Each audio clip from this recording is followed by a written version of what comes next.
there are a number of factors farmers are now watching as they hit the fields for spring planting. Our good friend Dennis Reyman with the American Society of Farm Managers and Rural Appraisers joins us now for more on this. Dennis, a pleasure. Thanks for being here. So let's talk about this quarterly USDA report. It's received a lot of discussion this week. I want to ask you, how do professional farm managers view these reports? Well, it sure has received a lot of discussion, as it always does. And perhaps this will be the final mention of it, but I doubt that. I think we, as farm managers, pay about the same amount of attention to it as farmers do.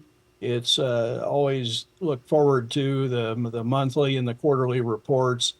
We play the guessing game along with everyone else, and then I guess if plans need adjusted, we adjust accordingly. But certainly, it's always an event on our calendars. I have to ask you, when it comes to the actual marketing of grain, how much are farm managers that is involved? Well, actually, we're quite involved in those farms where the landowner owns a portion or perhaps all of the crop. Under a custom farming arrangement, they would own 100% of the crop.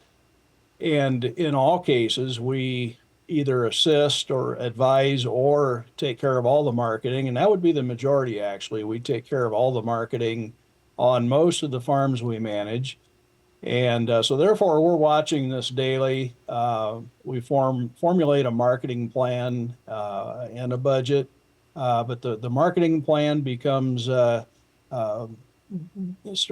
develop, after harvest, when we see what we've got for production, for supply, and try to forecast out from there to meet budget and do the best we can with hitting those highs and I want to ask you, ultimately keeping our clients happy with us. Well, yeah, I mean, obviously, right? You want to make sure your client is happy, but has it changed in the way you go about this, as we've gone through the years, or is it pretty much, this is a hard and fast rule, this is how it's done?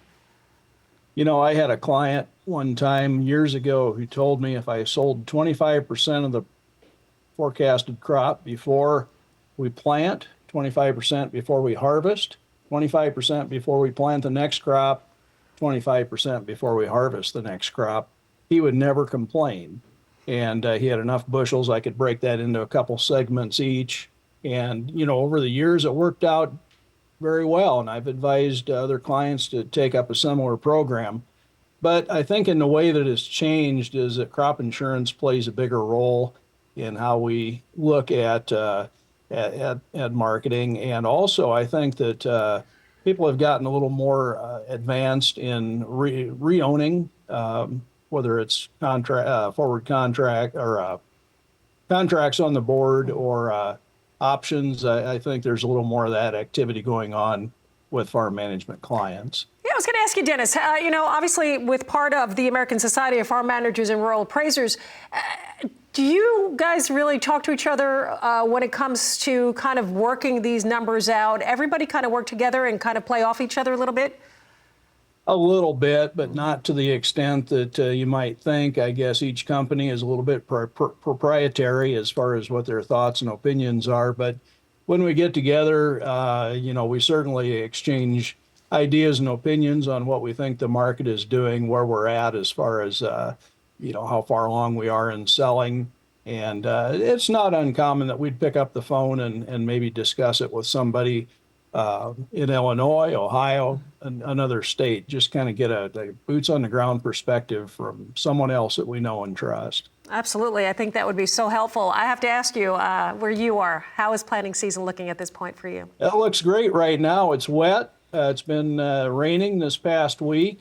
We are gaining on the drought monitor. I believe we're up to abnormally dry in a lot of our area now, which if you looked out my window, you would say that's not abnormally dry. That's pretty wet. So I think we'll see continued improvement. One of the old sayings, well, a couple old sayings I'll refer to. One is, I think we've mentioned in the past about fog days and how they will seem to generate rain 90 days later. So we did have a lot of fog into December. Now that's brought rain here about 90 days later, and we were pretty foggy this morning, and 90 days would be about the 1st of July. So we'll take some rain then. Dennis, I got to tell you, not to take anything away from our meteorologists, but you guys know the weather just as much as anybody else. You can really predict it. It comes down to knowing that, doesn't it? Yeah, what it a does. pleasure. Always great to catch up with you. Dennis Reyman with the American Society of Farm Managers and Rural Appraisers.